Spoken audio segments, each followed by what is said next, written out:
All right, Assalamu alaikum wa rahmatullah. Bismillah walhamdulillah wa salatu wa salamu ala rasulillah wa ala alihi wa sahbihi ajma'in. So alhamdulillah, it's a pleasure to be back. And this time we're going to be talking about a topic that is still related to wealth and related to money, but slightly different. And one where we are thinking about how can we utilize our wealth in a way that benefits us, and in a way that benefits us more than perhaps we're already doing. So it's titled Smarter Sadaqah. And really we're thinking about how can we, if we want to use financial terms, how can we get the best ROI? Right? That's really what we're thinking about. How can we get the best ROI on our investment? That's what we are looking for when we make investments, is what is the return on that investment? And really that's what we're going to be thinking about today. And I want to start with just a little bit of an introduction to the concept of wealth, because it's such an intrinsic part of our daily life, and yet it's a thing that has no actual value in and of itself, if you think about it. Like, you can't eat your money, you can't, wear it, you can't live in it, but rather it's a means to something else. It's not intrinsically valuable, it's valuable because we put value in it. And yet, we can't live without it. It's not possible. And Allah subhanahu wa ta'ala, He says, وَإِنَّهُ لِحُبِّ الْخَيْرِ لَشَدِيدٌ. And the ulama say, if you look through the books of tafsir, that what is al-khair? It's al-mal, it's wealth. So man's love for wealth is intense. Allah subhanahu wa ta'ala is saying, وَإِنَّهُ لِحُبِّ الْخَيْرِ لَشَدِيدٌ with tawqeed. It's not just strong, but it's very intense. This is part of our nature. It's part of the fitrah. And then Allah subhanahu wa ta'ala gives the prescription here about what is the remedy. أَفَلَا يَعْلَمُ إِذَا بُعْثِرَ مَا فِي الْقُبُورِ. Immediately thinking about there's going to be death and there's going to be a resurrection. وَحُصِّلَ مَا فِي الصُّدُورِ. And all of our secrets and everything within our hearts and chests will be made public. That awareness will enable us to operate with wealth in a way that is beneficial, as opposed to a way that will harm us in this dunya and then in the hereafter as well. May Allah subhanahu wa ta'ala protect us. And there's many ayats in the Quran that talk about this concept of wealth. And we're in the Bay Area, and this ayah, I was thinking about it, and it's perhaps very prevalent here. يَحْسَبُ أَنَّ مَالَهُ أَخْلَدَ. Right? People, Silicon Valley, like one of the things to really focus on is this, idea of people investing in something that will make them live forever. There's all kinds of science and investments being made. يَحْسَبُ أَنَّ مَالَهُ أَخْلَدَ. Allah says that this person, he thinks that his money will make him eternal. It's not going to. And the reality is that nobody can take their wealth with them. This is an agreed upon universal principle, that nobody can take their wealth with them. We're all going to leave this world, and we're going to leave without our assets. And normally that's a prelude to, the estate planning conversation. But I'm going to skip that conversation today, and we're going to talk more about the Waqf conversation. But the point of that introduction is to say that no matter how much a person has, it's not going to go with them. And you also can't take it with you literally, like bury it in the grave. Like if somebody, today we've lived with this mentality that we can do whatever we want. But if someone said, you know what, I want to bury all my wealth with me, that's my will. Whatever I have, throw it in the ground with me. People would say that person's crazy. Like any person who doesn't believe in an afterlife would still objectively say that that's crazy. And there would be grave robbers and people would be stealing. Right? So people would realize that this wealth will not benefit you after you pass. Except if it's utilized correctly, then all of it will benefit us in the hereafter. And that's what we're aiming for. So, inshallah, tonight we'll talk about the few concepts themed around waqf. And for most people, it's a new concept. I mean, we know that it's prevalent in Islamic history and we'll talk about it. But really, how can we create that within our life in a way that benefits us, our family, the community, our generations to come, that will be continuous, inshallah. So we'll talk about sort of the objectives, different types of giving under Islamic law, different forms of giving. Some history, because you can't appreciate the richness of our Islamic tradition without understanding the role of Waqf in the development of those civilizations. And then moving from theory to practice, what is the modern analog to Waqf in contemporary society? So we'll look at how other groups are using this concept, and then what are the tools specifically that we can utilize to create those same awqaf, albeit at a micro level, right? We want to start at a very small level, and then inshallah from there we can grow, and then we will take questions. But it is Friday night, that said, and I do want to give the people that are here an advantage over the people who are online, right? So that means you can feel free to interject and make it conversational. If there's something you don't understand, go ahead and ask. Just make sure it's relevant to the slide or the topic. Like if there's anything that's not clear or anything that you want to discuss or follow up on, go ahead, because it's Friday night, and I appreciate that. It's a lot easier to just click on the live stream, and mashallah, that's good too. But for everybody who came, inshallah, I want to make sure that we are participating.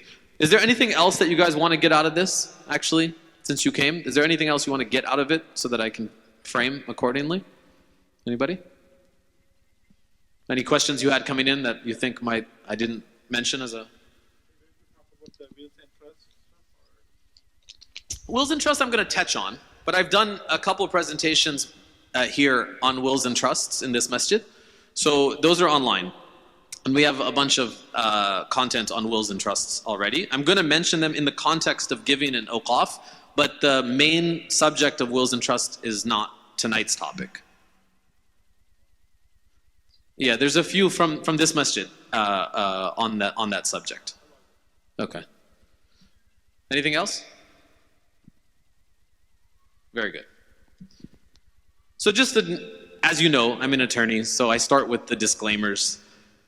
Anybody who's worked with an attorney knows that's the first thing you start with. And this is just to say we're talking about general advice, right? Not financial advice, not legal advice. This is just general. Everybody understands that.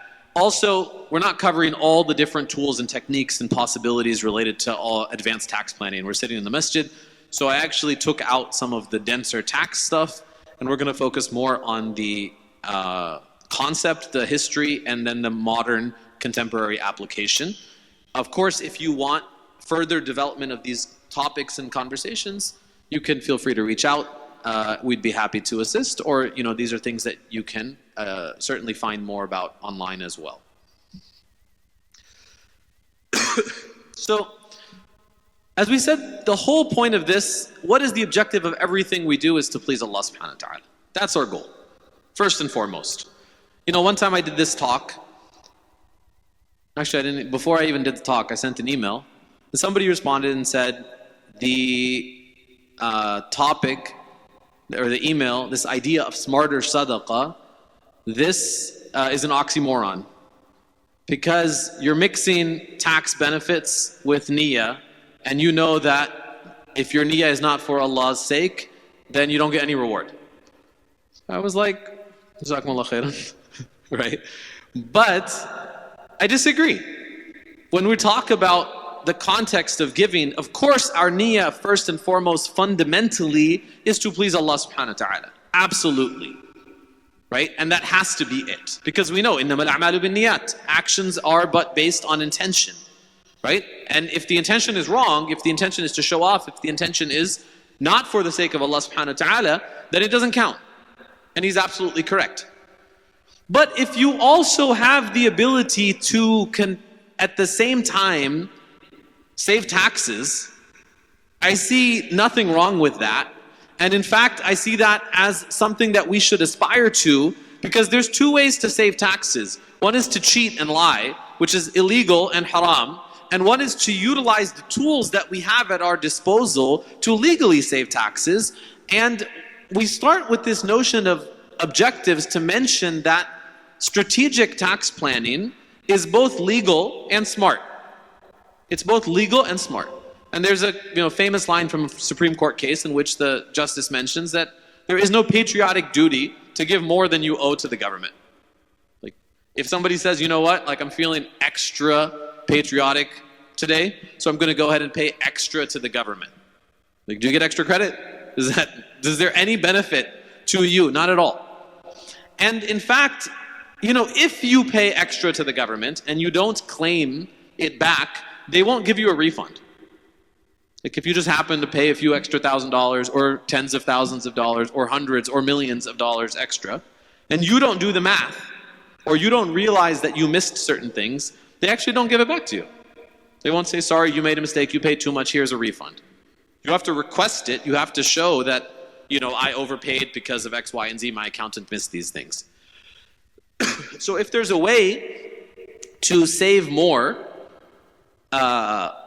utilizing legal tools, we should aspire to it. And plus we know that our tax dollars are not being utilized in ways that we would agree with, or that are in ways that are efficient. And so and again, there's lots of tools. I'm not going to talk about them. We're going to talk about the charitable tools specifically, right? And in the charitable context of Waqf, it is using private money to do public good. If you look at Islamic civilizations, there were privately funded public life. And that's essentially what we're going to try to do with the notion of these foundations, right? Is privately funding public life. And so there may be things you think you can do better, that the government will say, absolutely, go ahead and take a charitable deduction and start providing these services. And it's an option, something that we should take advantage of. And of course, I will say this as well, there's a lot of schemes out there, and there's a lot of charitable tools that are not Sharia compliant. So when we start with and we lead with the notion of we're trying to please Allah subhanahu wa ta'ala, you cannot do something haram and say that the ends justify the means, right? I had a client once, he was like, you know what, the interest rates were really high. He was like, I think I'm just going to take one of these, interest-bearing things and then I'll donate it all to the masjid. How does that sound? They're giving me a really great rate. It seems like no-brainer to let them just leave the money there, right? The ends don't justify the means.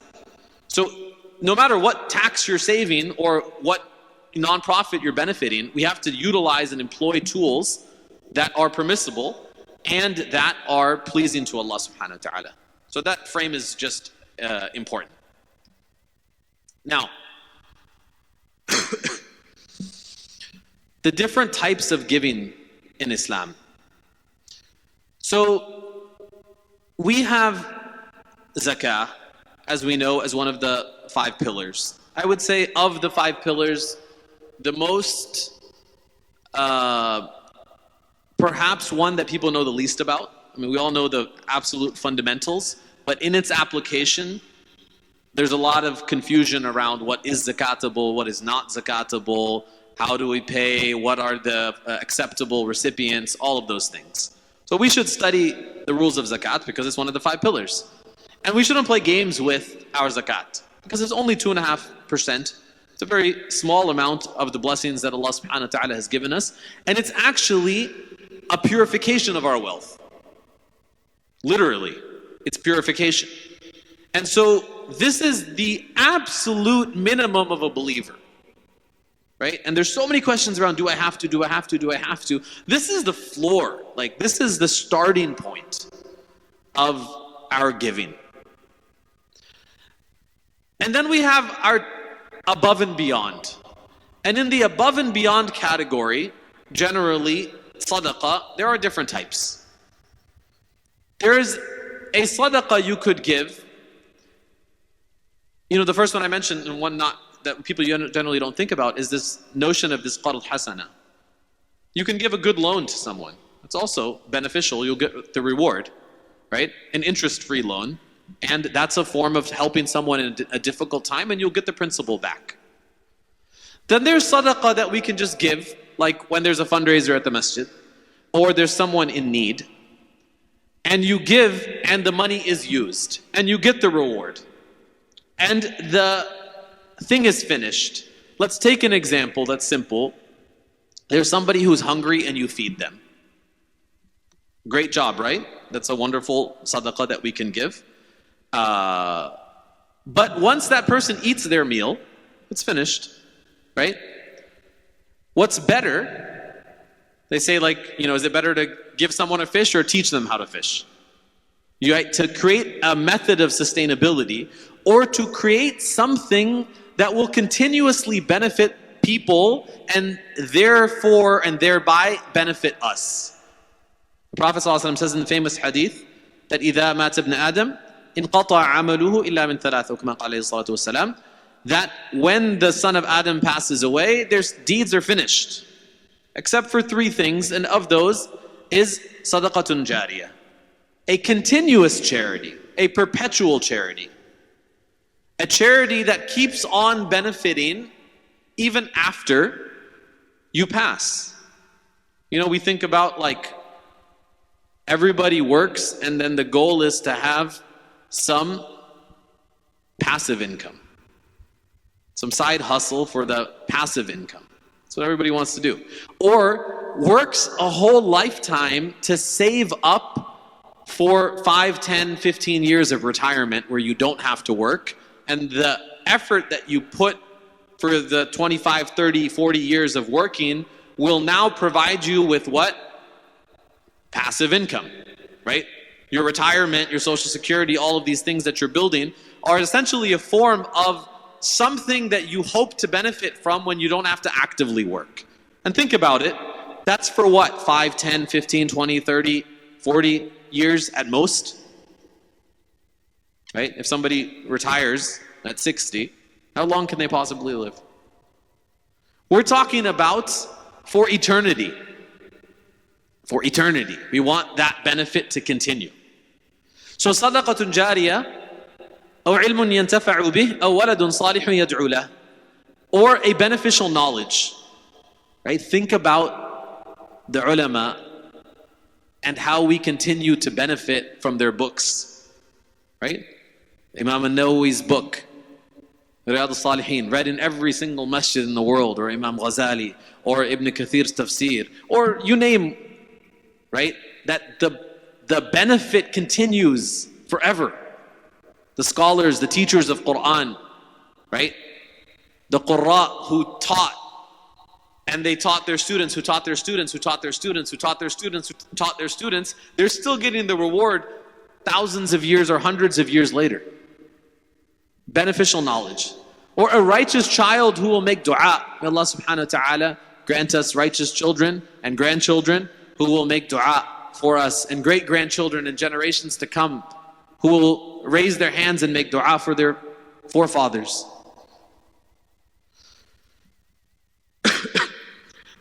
So this is sadaqah jariyah. Now, among the sadaqah jariyah possibilities, this subcategory then is waqf. And that's today's topic. So what is waqf? Somebody tell me. Let's make it interactive. Endowment. Well, we can't trade words for words. So what is endowment?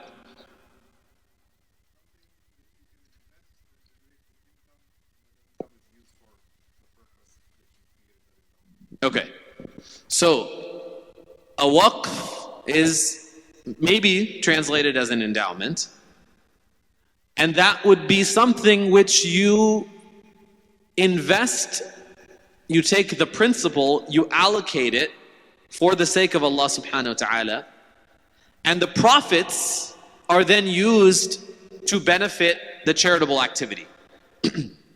Okay? So the principal is not being depleted, but rather is growing. So when we think of endowment, that's what we think of, right? We think of a concept of you donate an asset. Let's take an example like a building. It's easy to comprehend. You donate a building, and what would be given in charity? The rent, for example, right? The rent. The rent would be then donated, or perhaps a portion of the rent would go to fund some causes, and then the principal continues to stay or grow. And maybe you take a portion of the rent and you reinvest that in the waqf as well, right? But that's the idea, is that the principal is not being depleted. Now, where does this start? Is the word waqf in the Quran? Is this concept described in the Quran?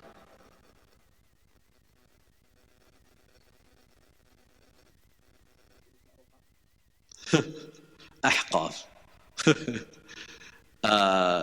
So there's no direct usage of the term. The term isn't mentioned. Okay? But the concept comes from the time of the Prophet ﷺ. Comes from the time of the Prophet ﷺ. So what would be the first waqf? Let's go through some examples from the time of the Prophet ﷺ, and then from the Sahaba, and then we'll look at some Muslim societies and some examples. So dating back to the time of the Prophet ﷺ, barakallahu fik. What are some examples of what are some examples of waqf? Very good. Ahsant, right? So let's go even before that. The Prophet ﷺ comes in the Hijrah. What's the first masjid? Masjid Quba. So that's a waqf. Remember, this is something, the principle is allocated to Allah subhanahu wa ta'ala. So when we're thinking about, does it necessarily have to have an investment component, like a store or a property or something that's generating? That's part of it. But something that is dedicated to Allah subhanahu wa ta'ala, first and foremost, right? So all of our institutions, on some level, are falling under this category, of which no person owns them. This is the critical piece, is that when something is made waqf, the ownership is transferred to Allah subhanahu wa ta'ala. Okay, we're going to come to the modern context, because you can't just be like, okay, this belongs to Allah. Like, how does that, what is the process of which you can take it out of your ownership, right? There has to be a process. Otherwise, if an asset is owned by somebody, what happens on death? It's inherited, right? Either through your will, through your trust, or through the probate court system. There's going to be an inheritance to it. So even if you had said, for example, I make my house waqf, and you just said it, and you made the niyyah, like, the government's not going to recognize that, right? Because you didn't do anything, you just made a niyyah. And maybe you wrote it on a piece of paper, maybe that's not going to work either. So there's definitely a process in our times, which we'll come to. But historically, you could just make a niyyah, right? As the first step of this belongs to Allah subhanahu wa ta'ala. So Masjid Quba, Masjid al-Nabawi are examples of the earliest of awqaf. From the time, yes? Correct. Yeah, so because there's perpetual benefit happening inside. Like, think about how many salahs are happening in the masjid, how much Quran is being recited, how much i'tikaf is happening, how much, sadaqah, how much sadaqah is being given even in the masjid itself, right? Like, so the benefit is continuing in this place, right? But let's go to the clearer examples, right? from the time of the Sahaba. What are some examples? Because this will be more clear now when we talk about the principle and the income, right? So now let's think about some examples of waqf from the seerah and from the time of the Sahaba that you can think of. Very good, right? So some famous examples, right? Sayyidina Uthman radiallahu an, right? In the famous time when the Muslims went to Medina Munawwara, they were having a hard time getting clean water. And so there was a person who owned a well. The Prophet ﷺ, he went to him and said, I'd like to buy the well. The man said no. And the Prophet ﷺ, and then Uthman radiallahu an, he went and he purchased the well and he dedicated it to the Muslims, right? And it's mentioned that he would have, in the beginning they had a half day, like every other day. And so on the day of Uthman radiallahu an, he would let everybody come for free and use the well. And so on the other day, nobody would go and pay the guy, and then eventually he was able to buy the entire well. So this is an example of something that was continuously beneficial. A well that Sayyidina Uthman radiallahu an started. What's another example? The date garden that you visit as well. Another in the trips you'll see of Sayyidina Uthman, and you see, because the well is also benefiting the garden, providing water for the dates. The dates are then being sold. So how does the investment component work? Is the water is also then being used to grow the trees. The trees are then being used. The actual fruits are being sold, and that's essentially a waqf that lasts till today.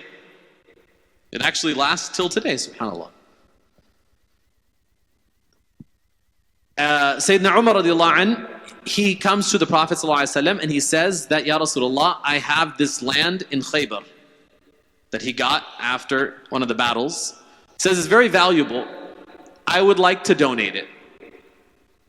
And the Prophet ﷺ, he says to him that it's better, why don't you dedicate it and use the income of the land to benefit your relatives, and then by extension the believers. So this is an example of an actual waqf that the Prophet ﷺ is telling Sayyidina Umar that take the principle, make it a waqf. The habs is the term, not waqf specifically, but habs. So that land, the principle, is going to be for Allah subhanahu wa ta'ala, and the income that's generated from this, it will go to your relatives and then to the Muslims.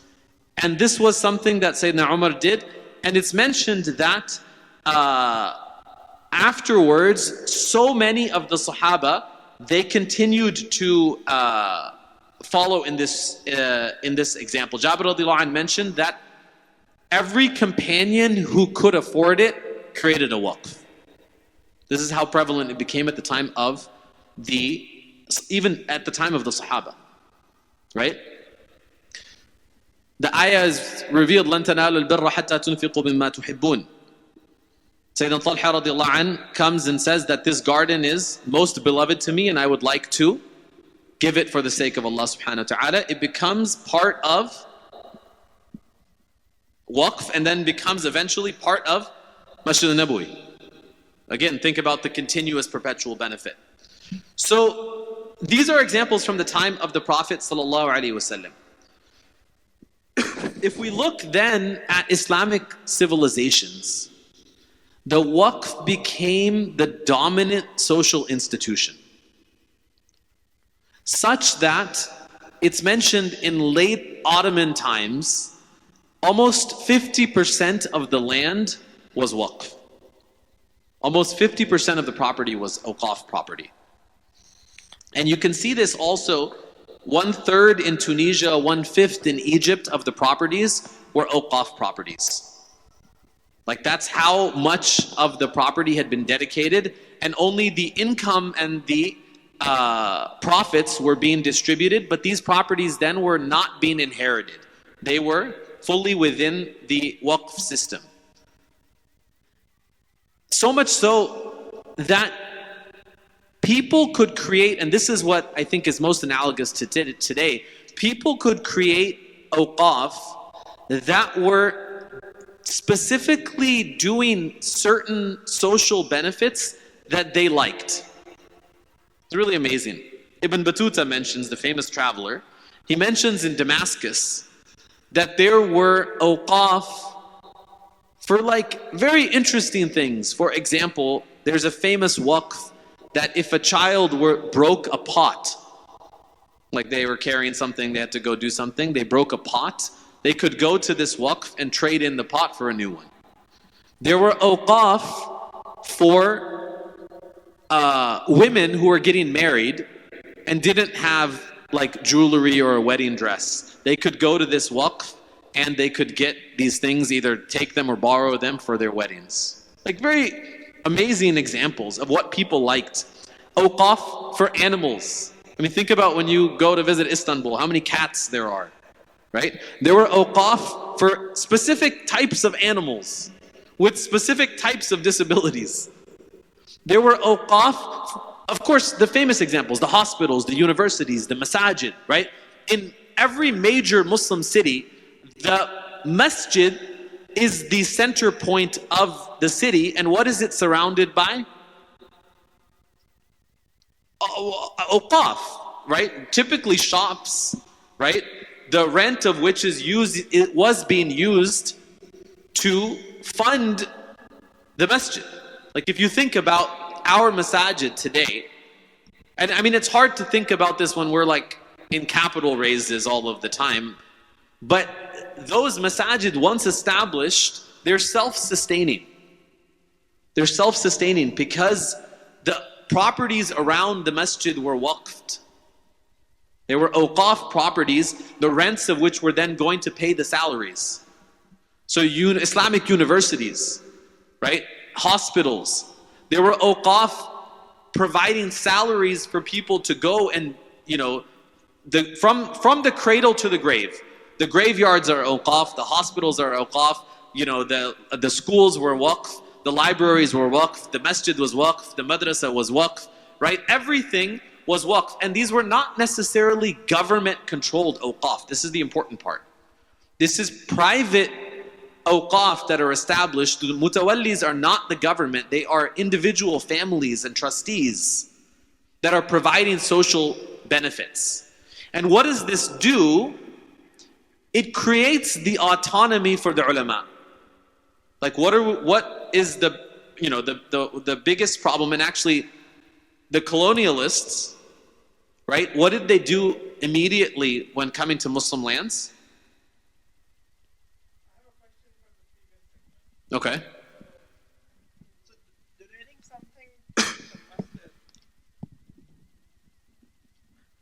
So donating something to the masjid or donating something for the sake of Allah, is it the same thing in terms of like technicalities? Yeah. I mean, yes, inshallah, Sadaqah Jariyah, continuous charity, right? In any form when you're giving to the masjid, it's Sadaqah Jariyah, right? Because you're going to give and it's going to benefit, even be it indirectly, something that will last beyond our lifetime, inshallah. And so therefore, no matter what you give, right, it will be used and you will continue to get some benefit for it. But the difference in waqf giving is that you can actually grow your principal. There's a difference. Like in waqf, when we use the term generally, like this property is waqf, so yes, if you give, you will continuously get the Sadaqah Jariyah component. But when we talk about investments that can grow, right? Like if the masjid has its own waqf, and let's say the masjid invests in a rental property, right?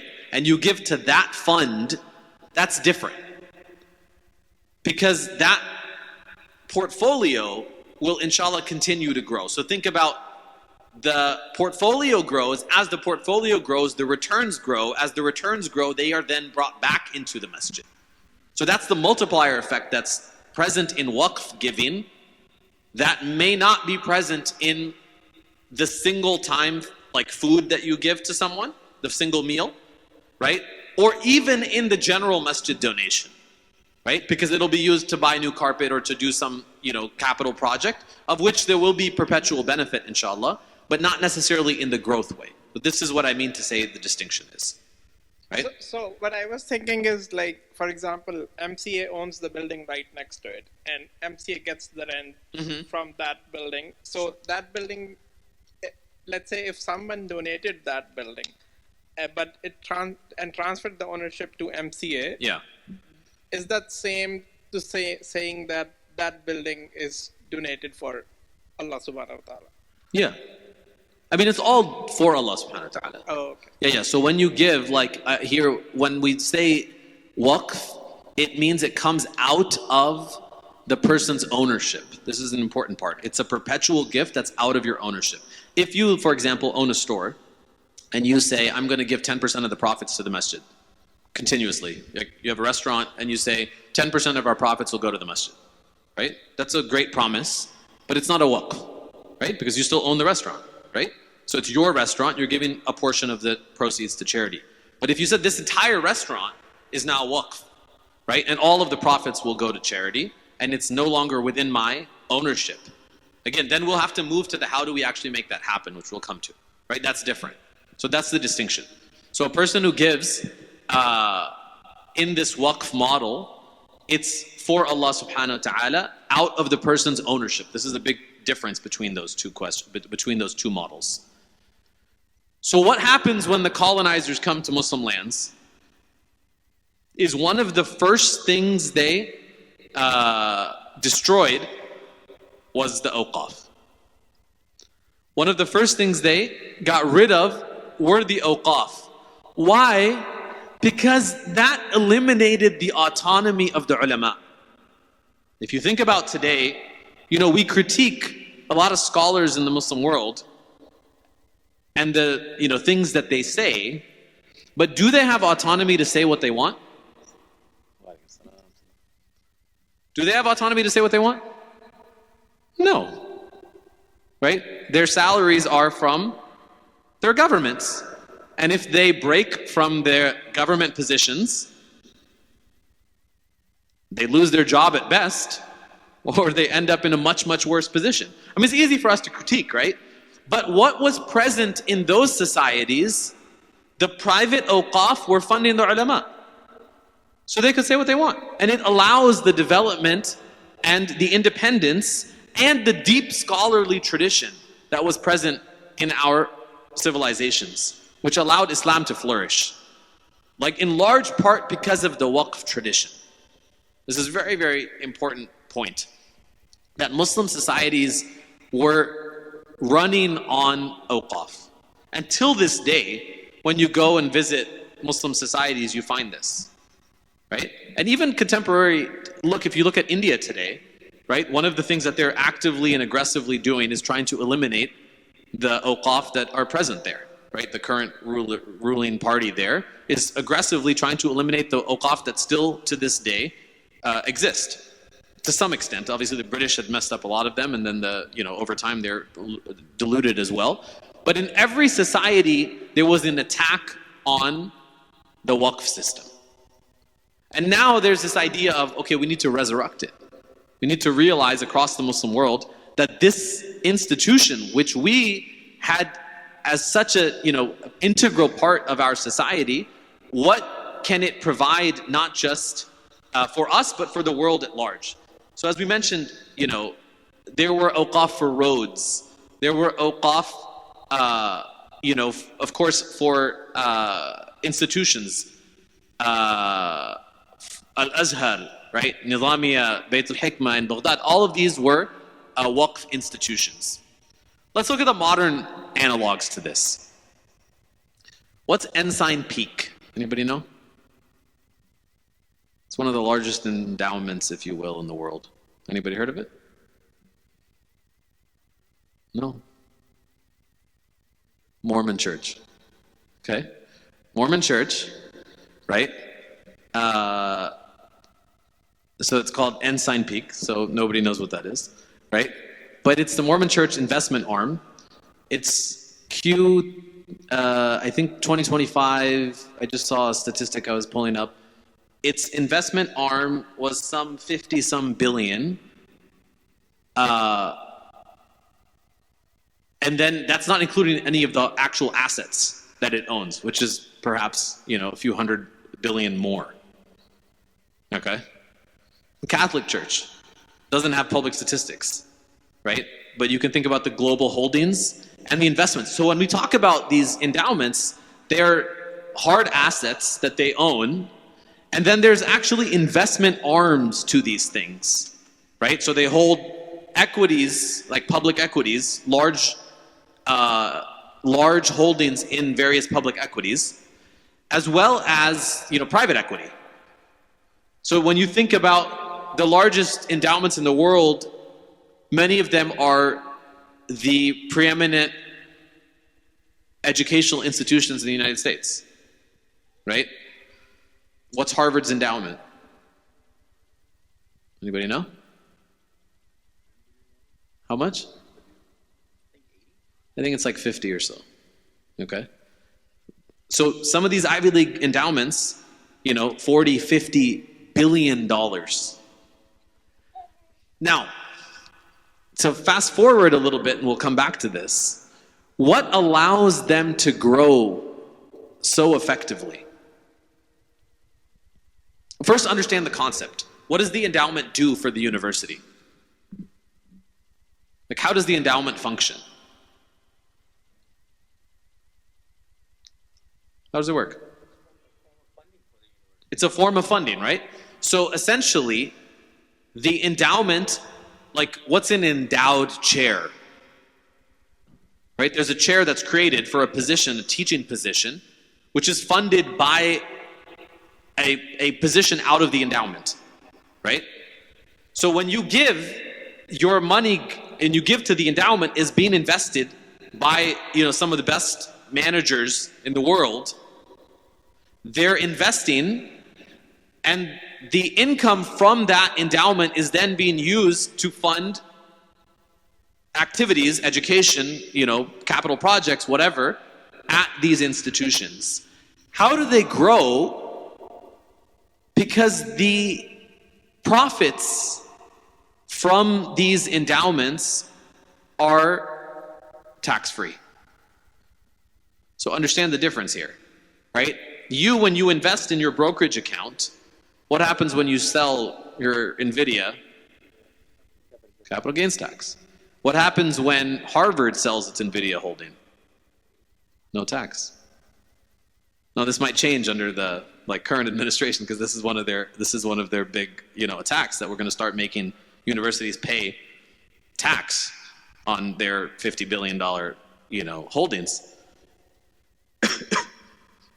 But understand some of the secrets here is that the foundations, the nonprofits, generally aren't paying tax on their gains, which is different than the average person and the public, or any corporation that's not structured as a nonprofit. And that's a huge difference. When you talk about, investing, and you talk about what do people say most about the benefits of funding your retirement accounts? What's the term that's used all the time? Pre-tax for sure, but then grows tax-free, that compounding factor, right? Anytime you're talking about a retirement conversation, right? If we're talking about pre-tax contributions, the benefit is described as it's pre-tax, and perhaps there's a match from your employer, and the growth inside is what? Until you take it out. It's deferral, but it's growing tax-free, right? And at some point in the future, somebody's going to pay tax. So it's not actually tax-free. As you said, it's a deferral. The growth, however, there's a huge advantage, though, to not have to pay tax every time there's a transaction. There's no realized gains as you go, because the entire amount can then be reinvested. And so the compounding factor is what allows the growth to go at a much higher return rate than up, down, up, down, up, down, up, down every time, right? So these universities are taking advantage of the system. The concept is one that is very much rooted in our tradition and our universities. Like this, like, you know, sometimes we take credit for like random things, like everything outside, but really this is a notion that was very much fundamental to Islamic educational institutions hundreds and hundreds of years before these institutions were even established. Right? Almost 1,000 years before these institutions were even established. Now globally, that's one example, right? Then there's also this notion of non-educational institutions or non-religious institutions, also of which are having foundations. One of the largest is actually this Novo Nordisk Foundation. I believe it's in Denmark. And this is a, you know, potentially over $100 billion foundation. So the foundation can also have holdings in actual business interests, right? And having components that are doing active businesses. The Gates Foundation, as you know, right? So there's some of these huge foundations. They have arms that are doing deployment of that capital for the charitable causes, and components of which are being just the best wealth managers in the world are going and figuring out how do we invest this money. And again, the benefits of that money are that they can grow tax-free. Now, another example is this idea of a community foundation or a donor-advised fund. Who's familiar with that concept? What is that? Anybody want to share? What's a donor-advised fund? You can donate to it. Yeah. And then you can give them money later. Mm-hmm. Yeah. Something like that. Anybody else want to elaborate?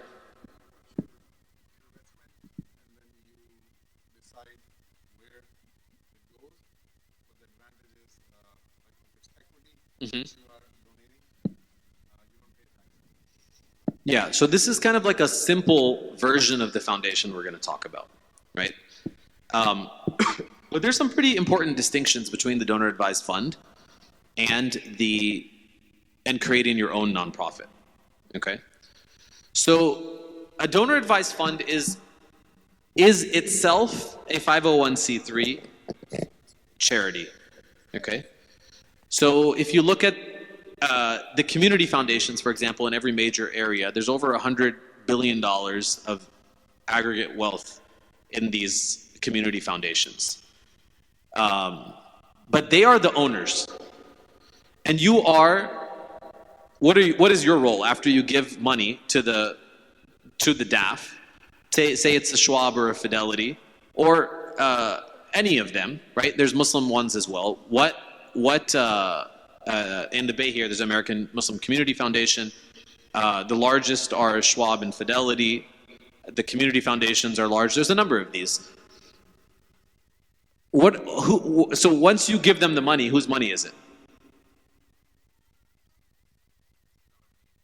It's in your name, but it's their money, right? Because it's not yours anymore, because you are only it's a donor advised fund. So you're advising what to do with the funds, right? Now, yes, practically speaking, you're going to tell them what to do and they're going to do what you say. But legally, you're just the advisor, right? You no longer have full control. The other problem is that you have limited choices, typically, of how those funds are being invested, right? And the third is that you can't actually do the charity work yourself. You can only grant out to public charities that are doing those kinds of activities, which may be fine. Okay?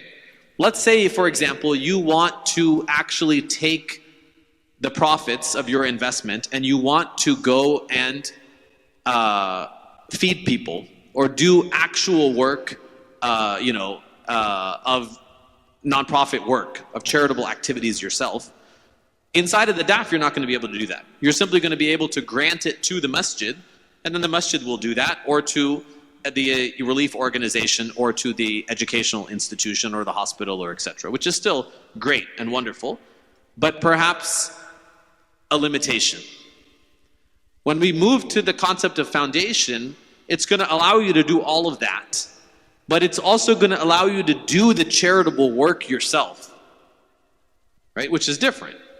And particularly for a lot of people who send money overseas for charitable activities, this is going to be an opportunity to be able to do that, right? Again, subject to all of the regulations and subject to all of the compliance and all of the rules that are still going to be applicable, but it still opens up an opportunity for those things. So, now, mapping out the concept of waqf into a contemporary application. Like we said initially, when we think of waqf, the first component of waqf is that you make a niyyah of an irrevocable perpetual gift to Allah subhanahu wa ta'ala. Okay? You could just say that this is now waqf. But you can't do that here because that's still part of your estate. So what are the tools that we can utilize that perhaps will bring something into the sort of realm of waqf mapped out on legal tools? And I think there's three possibilities. The first is a charitable remainder trust. Anyone familiar with that? After Isha, we're going to break for Isha in a couple minutes. We'll talk about these three more, inshallah. So this will be a good stopping point. And then inshallah we'll talk about the practical tools that we can utilize for creating a waqf today. So a charitable remainder trust is the first of them. Has anybody created one, familiar with one, know how they work?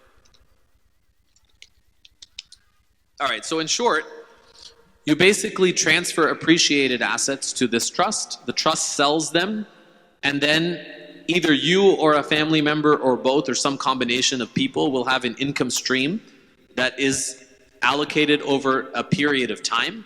And then at the end of that period, or at the end of your life, or at the end of your husband and wife's life, whatever kind of term is set, the remainder at the end of that term would go to a public charity. Okay, so it's one concept.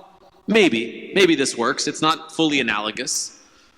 You could utilize irrevocable trusts, which are advanced trusts, where there is a trustee, there are beneficiaries. The question is, what about the charitable remainder? Because remember, there has to be a charitable component.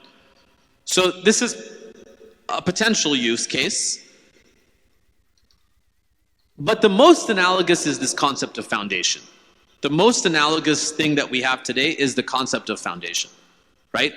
At a more simple level, it's the donor advised fund.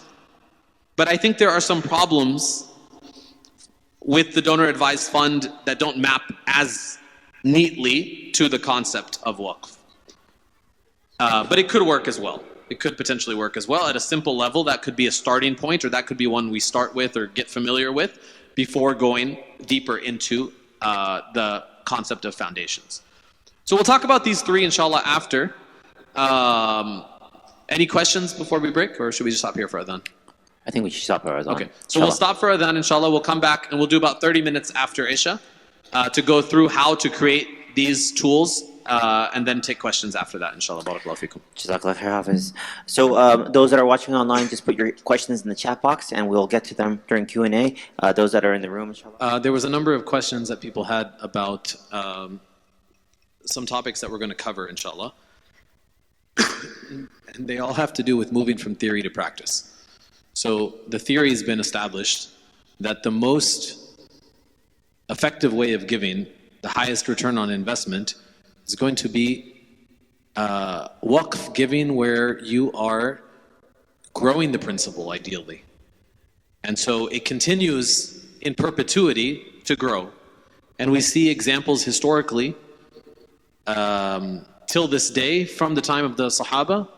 Sayyidina Uthman radiallahu anh, they have that hotel that it continues. They still apparently like a bank account from that waqf that he established at that time. And then in modern context, in the non-Muslim context, you see this prevalence around higher education institutions and their ability to grow massive amounts in the tens of billions of dollars, as well as other nonprofit organizations. And you can see how they utilize this tool to essentially achieve the benefits of the historical waqf. And the historical waqf, the point I'm going to try to press again, is one in which we are emphasizing that the public benefits are being provided by private entities and by individual managers, not by government institutions. That's a key, right? That's going to be a key. So what's going on here? So the concepts I mentioned were potentially a few of how do we map that historical concept of waqf into our modern, living in America context. And so the first of those, as I mentioned, is a charitable remainder trust. And these are just possibilities, right? These are possibilities. So when would that be useful? That would be a tool, say you have an appreciated asset. Take some highly appreciated stock. Okay, you guys are all Bay Area people, so the stock example works better. There's some highly appreciated holdings that you got from your company or that you invested well, and you're sitting on large gains. And what you can do with the CRT is essentially transfer them to this CRT, meaning charitable remainder trust, and there's different types, and again, the disclaimer at the beginning is that this is high-level conversation. Of course, these things need a lot of depth, excuse me. So what happens is the charitable remainder trust doesn't pay tax when it sells the stock. So you think, okay, we're getting close to, a bubble. I want to go ahead and capture the gains. I don't want to pay huge amounts of tax when I sell these shares, because remember, the capital gains tax is a problem. So the charities don't pay tax, and the charitable remainder trust is a charity. And so that trust is not going to pay tax. However, there's going to be a structure of which you will receive an annuity payment, meaning like a fixed percentage of the principal each year for some number of years. And you could set this up on different terms, 5, 10, 15, 20, whatever.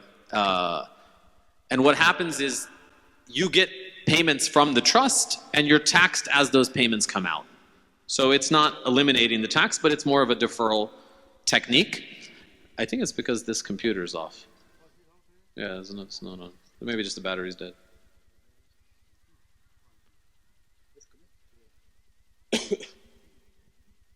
There we go. It's coming back. It says warning, battery is low. We'll go without it. So you pay out, and then at the end of that term, whether that's the end of your life or the end of the term, the remainder has to go to some charity. Now, this could be coupled with your own charity, and you could have that work. But this is one tool, not perfect. As you can imagine, the annuity payments will deplete the principal, perhaps at a rate where the principal is decreasing pretty significantly, such that at the end of the term only 10% goes to charity, which is the minimum required rate. We're talking about something where the principal does not deplete. That's the real ideal waqf, right? The principal does not deplete. So again, you can see this one doesn't map out perfectly, but it's a good, effective tax planning strategy tool, at least for smarter giving. Because part of what we're trying to do is, utilize the tax tools that we have that are, part of the code, so that we can give better, and if we save more, then we can give more with the amount that we save more, right? So we can utilize our tax savings for things that we care about, whether or not they're in the designated waqf bucket or not necessarily. So that's one concept, yes.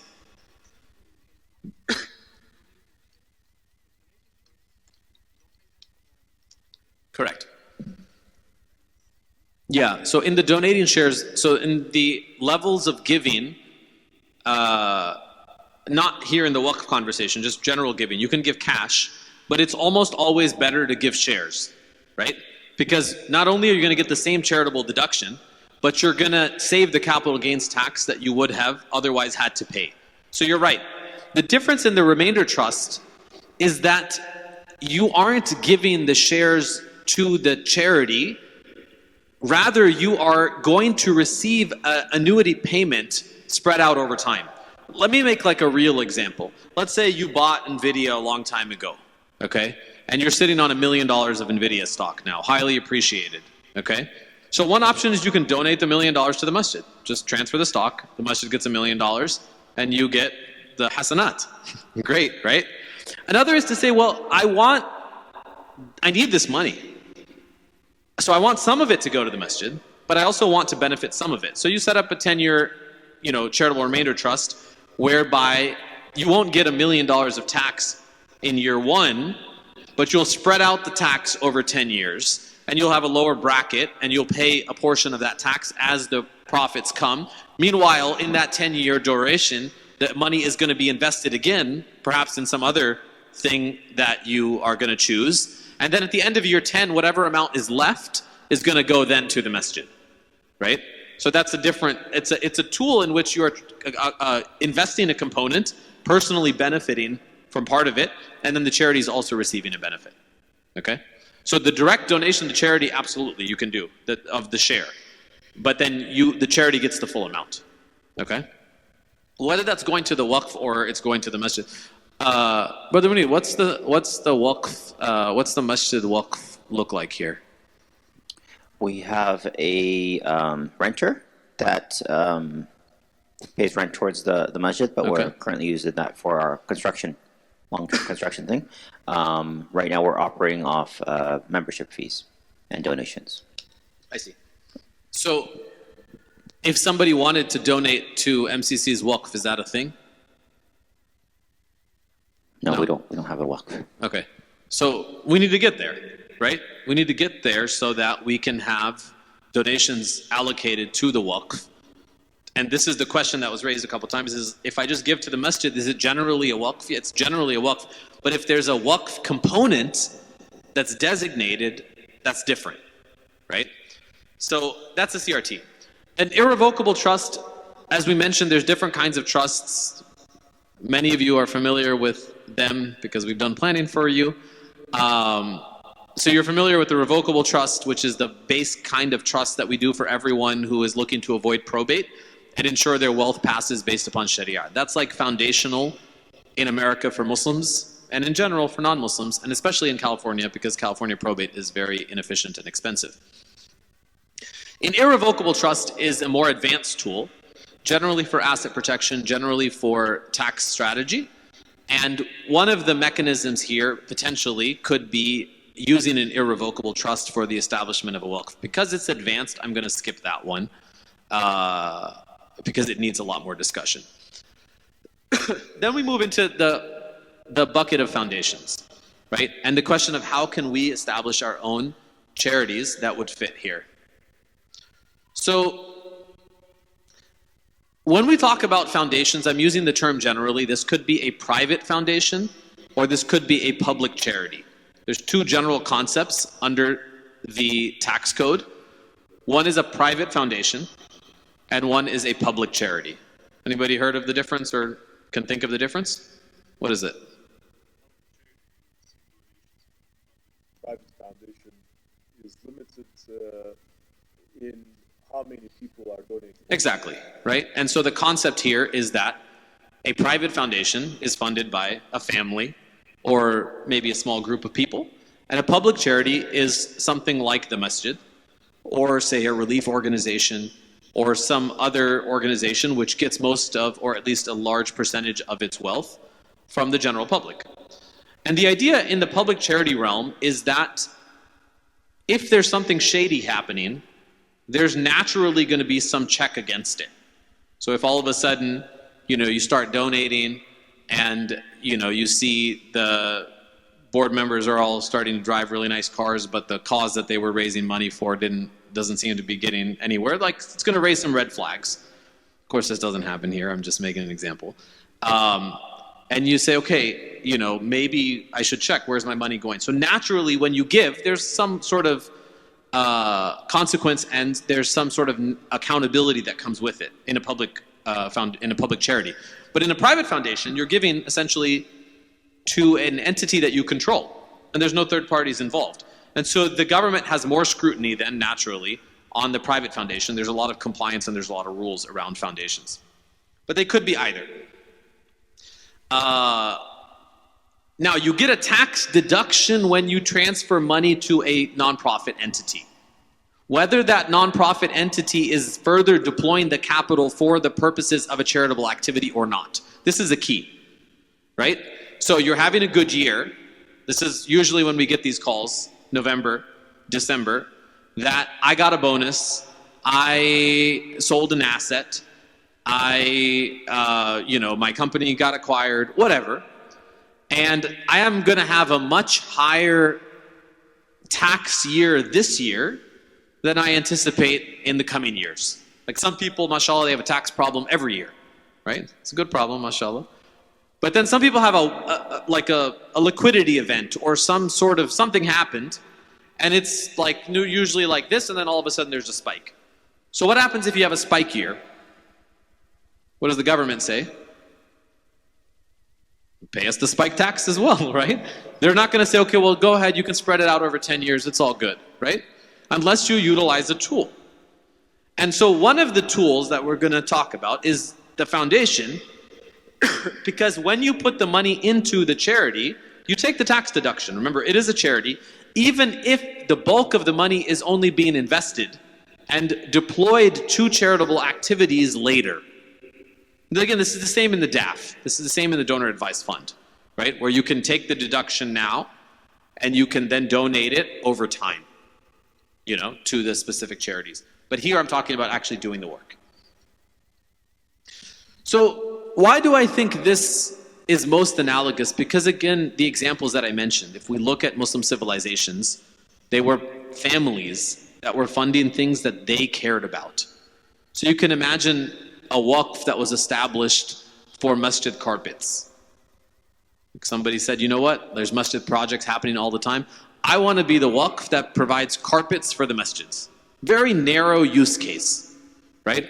Or to stick with the masjid construction example, like wudu, right? Like there's a waqf for wudu facilities. And you know what? They get so good at it that you just you contact them every time you're building a masjid instead of trying to begin. Because what happens every time we start a masjid? We reinvent the wheel. We go, we try to find architect, and then we find contractors, and we find people who've never done it, and then they make mistakes, and it's just a circular thing. But imagine if there's a waqf where they just specialize in this, right? And they're either then doing all of it fi sabilillah, or they have some mechanism by which they have efficiencies that are created inside of this waqf, right? A masjid sound system, right? You just go, it's an off-the-shelf order, and it can be deployed at scale. But it's like somebody who cares about this thing that's going to just take their capital and say, this is what I care about. Or, as I said, it doesn't have to be in the realm of the masjid, right? The charitable waqf of providing wedding dresses to girls who can't afford them, or jewelry for, brides, or there was a waqf so that someone could come and get the mahr that he had to pay to be able to get married. There was a waqf for that, right? Or there was a waqf for someone dies and what happens to their pets. There was a waqf for that, right? There were all kinds of awqaf because the category is so broad. Like the idea of sadaqah is so broad within our tradition, right? We know that a person goes to Jannah, right, for feeding an animal. So it's a very broad possibility of things that you really care about. Arts, right? All kinds of different categories could fall under the waqf, especially in this way. So you see family foundations that do exactly this. They narrowly define what they are interested in and they go all in on that. Or it could be broad. You could just say, for example, we want to help people that are suffering. And this could be poverty alleviation, this could be food, this could be providing clean water, it could be hospitalizations, it could be Quran teaching, it could be whatever, right? So you can have any number of categories. Again, the tax-free growth is a huge component here. Put in the money now, and then allow it to grow. Now, another reason why I find this to be very effective is because you can, again, this is different from the DAF, from the Donor Advised Fund. You can employ people out of this foundation as well. So now you imagine you create a foundation and there is funding and there is work, so naturally there can be employees, right? Is there a prohibition on those employees being from your family? No. Is there a prohibition of you being an employee? No. Now again, everything has to be reasonable and subject to scrutiny. You can't set up a foundation and pay unreasonable compensations. You're going to get audited, right? But if there's reasonableness, subject to market, that foundation is a charity which can employ people, and those employees could be people that are qualified from within people that and you could also employ them in the future. Maybe not today, but maybe there'll be a time when they will be trained so that they can carry on the financial legacy intergenerationally within the family. Was there a question? Yeah.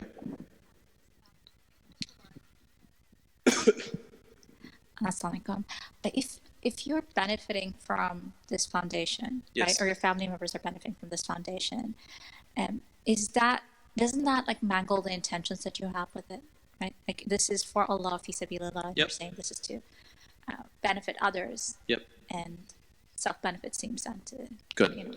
So the question is back to intentions here. Is it possible to personally benefit? Now I want to differentiate concepts of benefit in the tax law and in Sharia, right? So the idea of personal benefit in a foundation from a tax law perspective is not allowed. But here we're talking about employment, right? And so not a personal benefit as far as like you receiving like any investment income or anything like that. That's not allowed.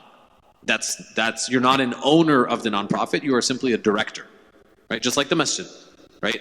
Nobody can take any profits. That's a non-profit. There's no owners, right? There's only going to be directors. There's no shareholders in a non-profit. This is the important distinction, right? So let's say that there was millions and millions of dollars in profit to the masjid.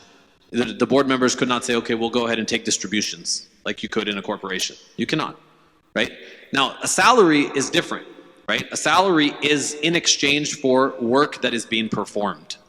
Okay, and that would be permissible. Now, again, subject to market rates and all of that can be easily determined.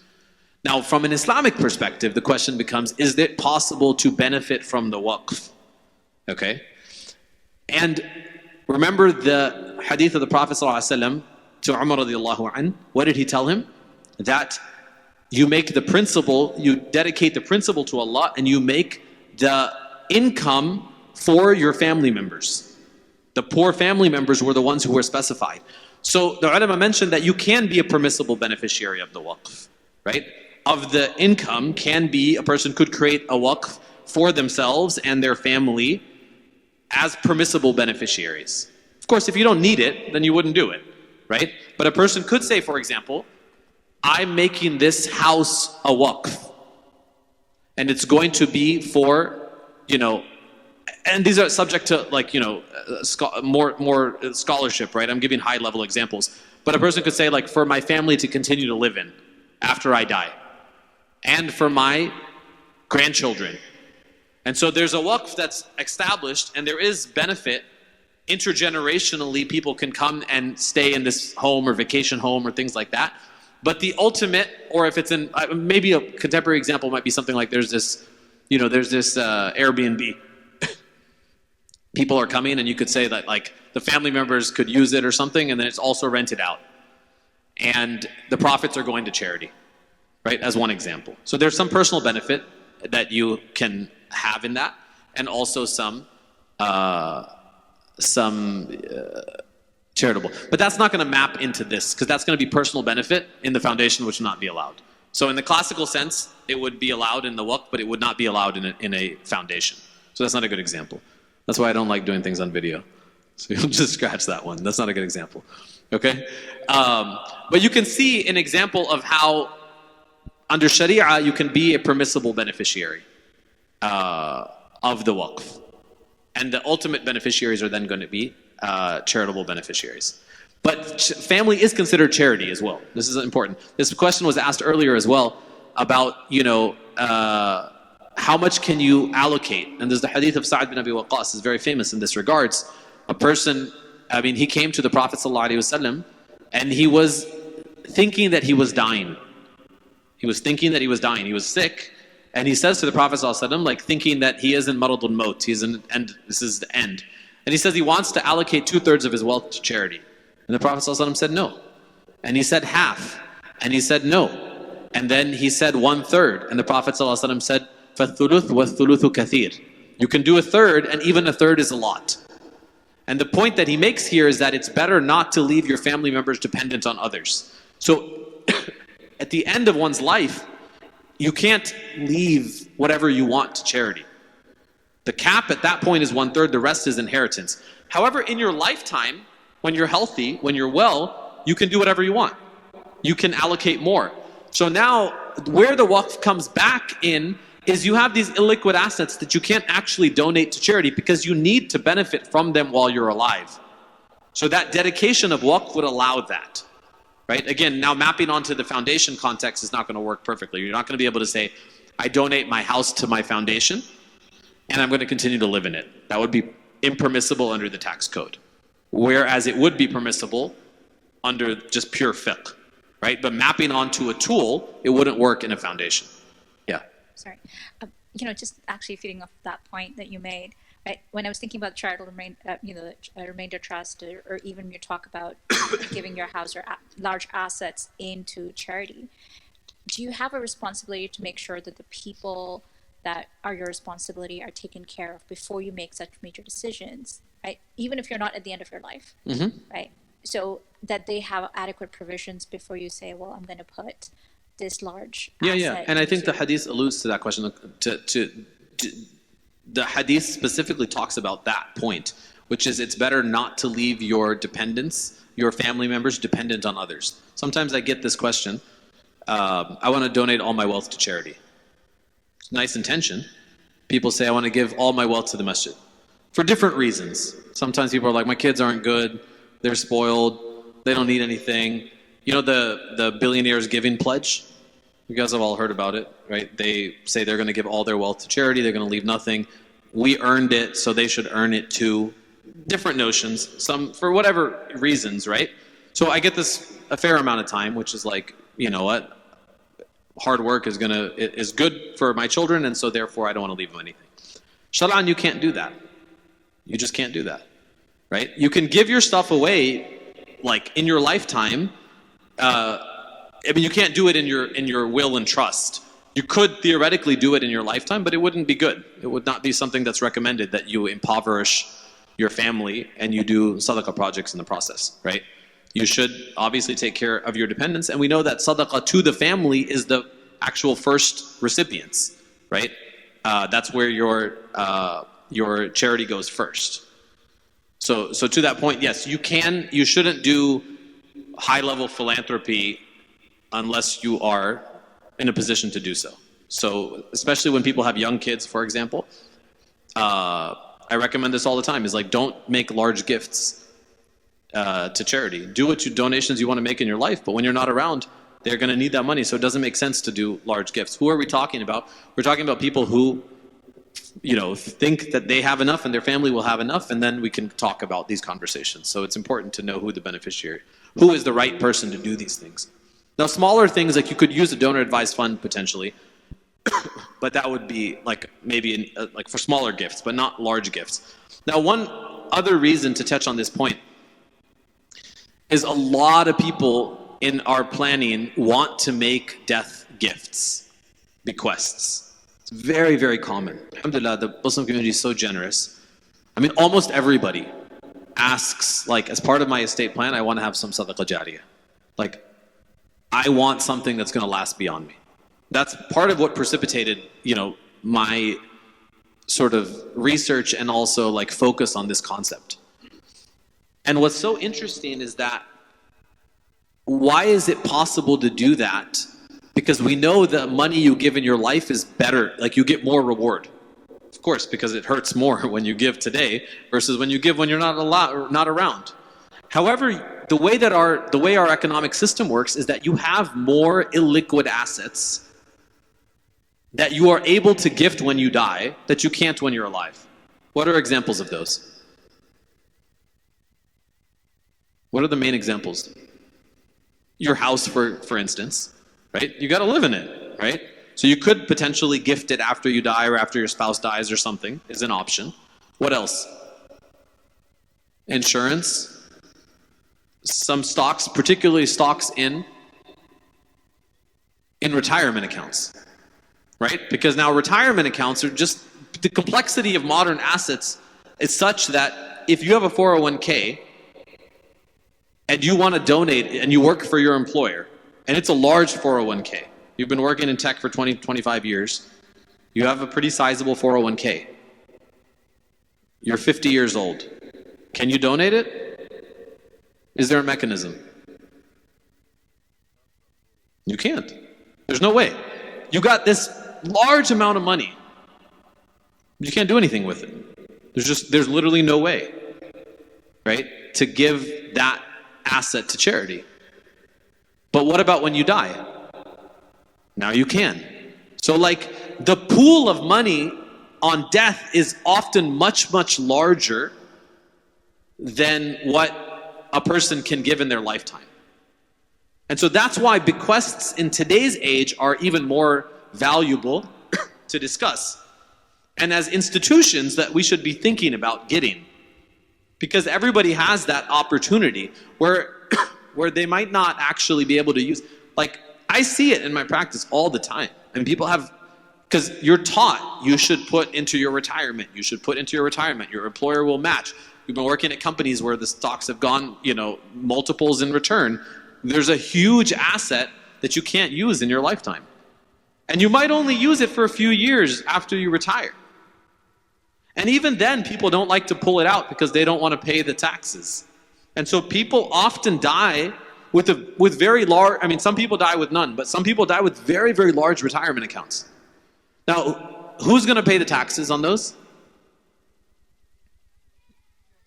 The beneficiaries. Somebody's going to pay the tax on them. The only way you avoid paying the tax on them is what? Donation. The only way you avoid paying the tax is donating them to charity. So now, once we go through that conversation, people say, okay, well, I'd like to donate it to charity. Question is, what charity should I donate to? And this comes up a lot. And this is where probably the masjid boards are going to disagree with me and say, well, obviously the answer is MCC. Give to the masjid, which is fine. And your local masjid is actually an easy one. Because you care about your local masjid. But for a lot of nonprofits, people say, you know what, even if I agree with everything the nonprofit is doing today, how can I guarantee that they'll be good stewards of this money, they'll use it the way I want, or who's going to be in charge, or are they even going to be in existence? Can we guarantee any of those things? We really can't. So what if we created our own foundation, and our family is now running that foundation, and we set the rules and we train our children for multi-generational philanthropy, and we talk about the causes and we teach them stewardship? What if we tried that approach? That's where this came about from. In terms of now, a person who has a multi-million-dollar 401k or some house or rental properties or whatever, that's willing to put a portion of them, can do so very confidently and comfortably, because who's going to be in charge? Their family. And they'll be able to carry on the legacy, or they'll be able to, continue to invest. SubhanAllah, the Quran talks about financial literacy and teaching wealth management strategies so amazingly. The Quran says, وَابْتَلُوا الْيَتَامَى. What does وَابْتَلُوا الْيَتَامَى mean? Literally, it means test an orphan. What does that mean? It means give them some money, see how they do before you give them more. An orphan is, inheriting $1 million. The Quran says, وَلَا تُؤْتُوا السُّفَهَاءَ أَمْوَالَكُمْ. Don't give someone who's foolish your money. They're not ready to take it, don't give it to them. فَإِنْ آنَسْتُم مِّنْهُمْ رُشْدًا فَادْفَعُوا إِلَيْهِمْ أَمْوَالَهُم. Once you determine that they've reached rushd, then you give them their money. You test them. It's teaching financial maturity, right? So many times we see, what was rushd in that day? A 14-year-old, 15-year-old was so mature, so responsible, right? Could we give large amounts, I mean, we're going on a tangent, but could we give large amounts to a 20-year-old today, or a 22-year-old, or a 21-year-old or something? Like, probably not, right? So it's very interesting. So the Quran talks about some of these things, right? It talks about, in the story of Musa alayhi salam, there's an anecdote to, and Al-Khidr, there's an anecdote to estate planning there. What was that story? What was the point? The father, what did he do? He buried the inheritance of the orphans. وَكَانَ أَبُوهُمَا صَالِحًا. Their father or grandfather in some narrations, great-grandfather in some narrations, was a righteous person. He knew that the stingy people of the town would take that wealth. So what did he do? He buried it under that wall. And what did Musa and Al-Khidr do? They came and fixed it, because they were still young. And if they didn't, and the wall fell down, the orphans wouldn't get any money. So the idea of preservation of wealth is present within our tradition. It's not like a bad thing to plan, quite the opposite. So this is where I think the idea of a nonprofit is incredibly valuable. And again, not everything maps out perfectly. The vacation home example that I gave previously perhaps works in an irrevocable trust. It would not work in a foundation where you or your family can use it. But it could work in an irrevocable trust, right? It wouldn't be a tax benefit. It wouldn't be a tax benefit, but it would achieve the Waqf objectives. But if you're trying to get a tax benefit as well, this foundation is one of the best vehicles for it. Because again, in your lifetime you can set it up, you can establish it, you can fund it continuously, you can invest, and you can invest and compound and grow tax-free in Sharia compliant things. And then you can have a large death gift that goes into that foundation as well.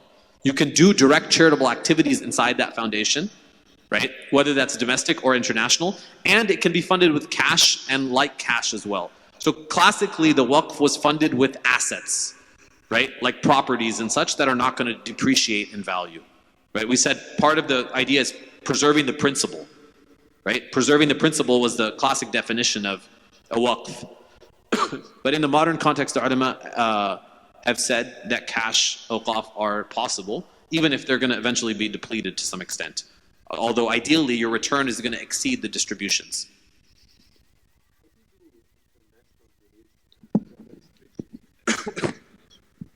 Good. So the question was, how do you do international donations? So remember, when you set up a charity, there's two types. There's public charity and private foundation. In a private foundation, generally what you're doing is making grants. You're just granting to other public charities. And then when you give internationally in a private foundation, you're subject to a lot of scrutiny. Because you have to be able to make sure that the dollar goes to the final recipient as a charitable beneficiary. You can't just give to a foreign charity or to an individual and say, I did my job as a private foundation. Now, but if you set up a public charity, and again, there's a lot of nuance, and I'm not going to go into the details here, but let's just suffice it to say that you can set up a public charity that is managed privately. Okay, you can get the best of both worlds. If you're interested, you talk to me after. Okay, so what happens is in a public charity, you are doing charitable work. So think of yourself like a micro Islamic Relief, or a micro Helping Hands, or a micro, any charity, right? How do they do their charity work, right? The same idea, if someone comes to the masjid and says, I want to receive zakat, there's a process. There's an application form. There is some scrutiny, that is objective criteria that are established, right? So if you send money to Egypt to your brother, and that's the end of the inquiry, that's not going to work, right? But let's take an example of you want to feed 100 people every night in Ramadan for iftar. Now you're in the realm of programs, right? It's very easy to establish that that is a charitable endeavor that would be eligible charitable, here, of course. And now you can have you contract with the caterer, you can have all of the documentation that's needed. So by and large, when you're doing this yourself, you have to be running programs, okay? And there have to be objective criteria around those things. What's interesting is that most of our community is already doing that. And do you get any deductions when you send the money overseas? No. But is it a charitable activity? Absolutely. Now, are you willing to go through the scrutiny that is required to achieve those things? Sometimes yes, and sometimes no, right? And so if the answer is no, then the answer is no, and then you don't do the thing. But if the answer is yes, then I'm willing to think of yourself as a masjid board member. Like someone comes to this masjid and wants zakat. Do you just give it to them? They look good, so sure? No, right? Is it a relative? You say yes? No, that's not going to work, right? So you can't use the foundation to give money to some relative or to pay for your niece's college or for all of these things. These would all be violations of the rules. But let's just say there is a class of people in a village that you are funding, right? And you're making a water well, or you're creating a masjid, or you're doing a Quran school, or you are providing food for a number of people, or you're providing employment opportunities for people that don't have employment opportunities, right? Or you take care of like buying, their fridge and oven, or rental housing subsidies. All of these things are charitable activities that can be run by individuals at small scales. And to give you some perspectives, there's over 1.5 million nonprofits in the United States. It's not a small amount. Like, we know the big ones, right? But this is to say that there's a large amount of nonprofits in the United States, okay? And Americans donate $500 billion a year to charity, okay? And a lot of that goes to smaller charities, right? It does not all go into, St. Jude's or, the very, very large charities that exist. 25% roughly is donations to religious organizations. So a huge amount does go to religious institutions. And this last point is important. Charitable bequests were about $45 billion in 2024. That's realized bequests, right? That's money that came in, distribution. So there's a lot of money that passes. And we're thinking about how can we allow more of our money to go to the causes we want. If you take that example of the retirement accounts, and let's say somebody has, $1 million 401k, a third of that's going to go to the government. And let's say their net worth is $5 million. So they're allowed to give the entire, and this is where estate planning becomes very valuable. By picking the right asset, you can eliminate a few $100,000 of tax. If you said in your estate plan, I want to donate 1/3 of my, let's say they have $3 million, and they say, I want to donate 1/3. The kids are already adults, they're already married, they're already, financially independent, they're all doing well. So we satisfied the initial thresholds of should we do this. So you say, I want to donate 1/3 when I die. And you have $1 million house, you have $1 million 401k, and you have $1 million stock account, stock and cash. And you say, let's make it easy. I'll donate the stock and cash. When I die, I'll donate the stock and cash to charity, and then I'll give the retirement account and home to my kids. So what was the tax benefit of that? Tax benefit of that was zero. Why? Because when the kids take out they will pay the tax, and they don't have the stock and cash to pay the tax now. Okay? Invert it and say you gave the $1 million of the 401k to charity. What's the tax benefit there? Well, there's no capital gains in the 401k, but there's ordinary income tax. So it's the elimination of $300,000 or more of taxes by picking the right asset. If you pick the 401k, that $350,000 or whatever of taxes that would have been paid is eliminated. The charity gets the full $1 million and pays zero in tax. The kids get the full $1 million of stock because there's a step up in basis, or cash because there's no tax, and there's also a step up in the house. So the point here is that picking assets is really important, and earmarking 401ks to a foundation. Again, it has to be a public charity, which is something you have to set up the right way, but can be very valuable. Yes. I want to go back to your conversation about the foundation and ask about the Shari'i intentions that you need to have with regard to, like, can you allocate, like, for instance, zakat versus it's all sadaqah? Yeah. So, good question. So we talked initially about intentions at the beginning, and this question about once you move to once you move to a foundation, now you have to have clear intentions about, was that fully, like, so can I pay my zakat from the foundation? It's a very good question, right? So think about it. If we said that it's a waqf, we said it's a waqf, okay? So the entirety of the amount in that charitable vehicle is now what? Not yours. So therefore, you would not be able to use it to pay your zakat. And similarly, you would not be paying zakat on it as well, because it's not yours, right? So if you set up a foundation and you put in $1 million and your intention was that that money is being a waqf, okay, and it's now a waqf, so you couldn't use it to pay your zakat, you could also not use it. You would also not pay zakat on the million because it's already, the entirety is going to be waqf, right? Contrast that with that spike scenario where we said, I need to prepay my zakat for the next several years. Okay? This is another common use case. I need to prepay my zakat. I want to go ahead and take the deductions now. Okay? And so there's other tools I didn't mention. For example, a charitable lead trust is an excellent tool for that.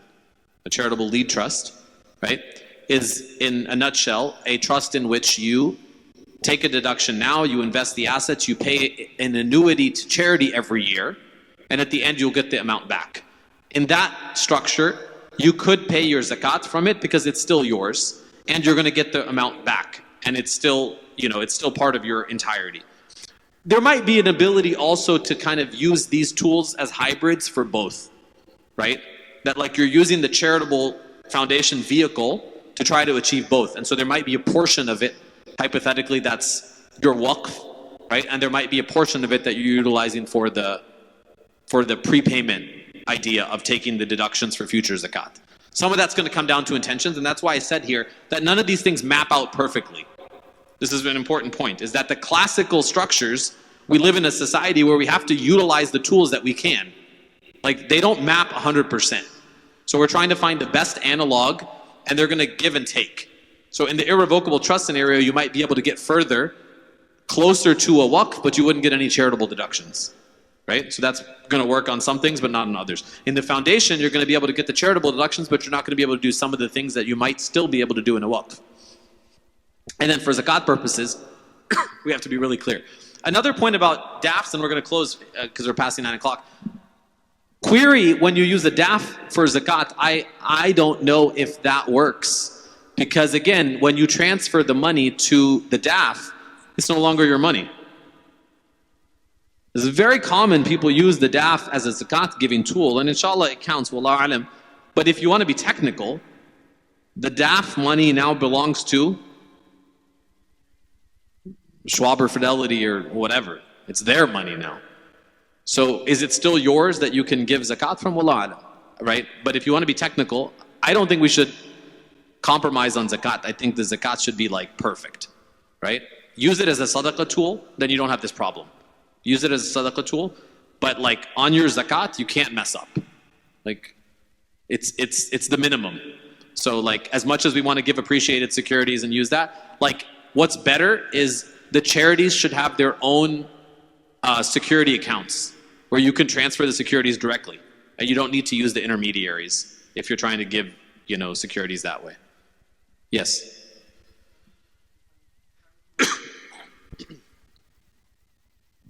If I am privately managing the public foundation and want to help individuals, Yes. like with their medical expenses or educational expenses, can I do that? You can, if you do it right, yes. Okay. Can I transfer my 401k to the private foundation? You cannot transfer your 401k to private or public. There's no way. You can make it a beneficiary upon your death, if that's what you're asking. Yeah, yeah. On death, you may be able to do it to a private foundation, but you can certainly do it to a public charity. Can I pay my zakat to the foundations? Yeah, so you can pay, another good question. Can you pay your zakat to the foundation? So remember, by giving zakat to your foundation, you have not distributed anything to the charitable beneficiary. But could you give zakat to your foundation, which then goes and does the charitable work? Absolutely. Right? Like instead of giving your zakat to a charitable organization, right? So what happens in this? It's the same question actually. Like we give zakat, and I'm not trying to bash any institutions, but sometimes we give zakat to organizations that hold that money for very long amounts of time. Like you don't know what happens when you give your zakat to a relief organization. Again, I don't mean to say that or create suspicion. I just mean when you do it yourself, you know you did it. Like it's on you. There's nobody else involved. You're gonna make sure the money gets to the charitable recipient. Like that's on you now. So you could give it to your foundation. The foundation is a charity. The charity will do the charitable work. Again, you need systems. You need a process. You need all of that stuff to make sure that you meet compliance. Compliance is critical in any nonprofit. Compliance is the key. So understanding the compliance rules, all of that, working with a professional, this isn't a self-help thing, right? This is one where you're like, you need to, now think about it another way. When you give to a charity, what's the average overhead of that charity?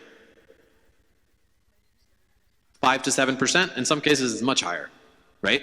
So now, if you run your own charity, you need to earmark some compliance costs, right? Some accounting fees, some legal fees, because there's going to be an amount if you want to do it correctly, and it should be less than what, especially if we're scaling. I mean, at a very small level, maybe it doesn't make sense. But if you're going to be contributing, you're going to earmark some amount to make sure you do it right. Everything has to be by the book, if you will, right, in this world. It's very, very, very powerful if you do it right. There's a reason why, all wealthy families in America historically have these foundations. Right? It's not just a tax play, it's intergenerational philanthropy, but also there's massive tax benefits as well. Right? So we're past time. We wanted to stop at 9. It's 9:11. I know that, inshallah, it creates a lot of interest and awareness in the subject. For most people, I'm sure this is the first time this conversation is taking place. So if you have questions that you want to discuss further, you want to pursue this, especially before the end of the year, let me know. You can reach out. My contact is there. And if you just want other information, research and stuff, we can provide that as well. So I have a question. Yes. First, if India is facing some issues by the government, how can we be sure that our work foundation is taking care of the Americans? Yeah, that's a great question. So we mentioned that India is a place where that's actively being attacked, the institution of Waqf, which historically is very, very large. Indian Waqf were very, very large historically. And so they were chiseled away by the British, and then recently, the last few years, by the BJP. So how do we ensure that our Waqf are protected in America? I mean, by following every rule, right? Because we're going to operate in the nonprofit realm, and nonprofit realm has lots of laws. And so it's following every one of those rules. Now, that said, to be honest, they can unilaterally declare it as terrorism, and there's no, way to challenge the designation. That was one of the bills, that they could unilaterally declare material support on someone, on a nonprofit. I mean, they're threatening to revoke nonprofit status on Harvard and things like that. So how can you guarantee? Well, you can't really guarantee anything. But one of the reasons I like this more than giving your money to a third-party institution is that there's one less middleman, if you will. Because if the government came and said, you know what, they're going to strong-arm the institution and say, we want X or Y, or we want you to freeze X or Y or whatever, I think it's different when I think a DAF is different. For example, if you have money, if you have an investment account at Schwab and you have a DAF at Schwab, I think they're two different things. One, they're a custodian. The second, they're an owner, right? It's two different things. Yes, they have fiduciary obligations and things like that, but I still think it's different. And so that's why I just think that having control, as much control as you can have, of course the government can still take the assets. Inshallah, they won't, but it's not outside the realm of possibility. So it's a good point to finish on, which is to say, at least we can eliminate outside scrutiny, outside, bad actors. But I don't think you can eliminate everything. I don't think you can. But that's the same with just a bank account. I mean, if they wanted to come and freeze accounts, they can freeze accounts. Certainly in the nonprofit realm, there has been a lot of discussion recently about rules that would allow for unilateral declarations of revoking status or of declaring material support and so on and so forth. So wallahu alam, obviously this is where compliance comes in. This is where good accounting, good law comes in, but it doesn't make it, ironclad. But it is also said that the Waqf board wasn't using the money or the asset, mostly land. It's with the Waqf board for generations. Which is probably true to some extent, but also a couched argument. So it's a pretext to say that, these mutawallis were mismanaging, and so the government will come in and manage better. And so that's what the colonial powers did as well. They also came in and made the same arguments when they dismantled Waqf in Muslim societies, arguing by and large corruption and things like that, which was probably true. To some extent. But, again, this becomes, when we privatize it, now, can you guarantee that your children and grandchildren will do a good job managing your Waqf? Of course not. Are they going to care the same way you care? Of course not. But can we try to teach stewardship? That's all we can do. You do your part, and then the rest is tawakkal ala Allah, right? There's only so much we can do. Last point, and we'll close on this point, is there are now institutions that are being developed from Muslims, and that will allow sort of the financial maturity, where you can outsource a lot of this stuff into complex solutions, which will be ideal. Wealth managers and legal and tax and all of that put together so that you can have an outsourced sort of specialization. I think that is great, where you still are the direct managers, but you outsource a lot of it to specialists. And I think that, inshallah, is maybe the further maturation. I mean, every masjid should have its own waqf. And I think every wealthy family should have its own waqf. That's my view, right? Every nonprofit should have a separate waqf to go along with its, primary objective. And then every wealthy family should have its own waqf. And maybe not everybody's there, of course, but once you reach that point, you have your revocable trust plan and all of that, and you also have your waqf component for philanthropy. All right, so jazakumullah khairan. We're getting late, so we'll stop here, inshallah. Happy to connect privately with those that are more interested, inshallah. And if you have feedback on the presentation, just let me know as well. I'd love to get feedback and improve it as we continue to develop this idea, inshallah. Jazakallah khair.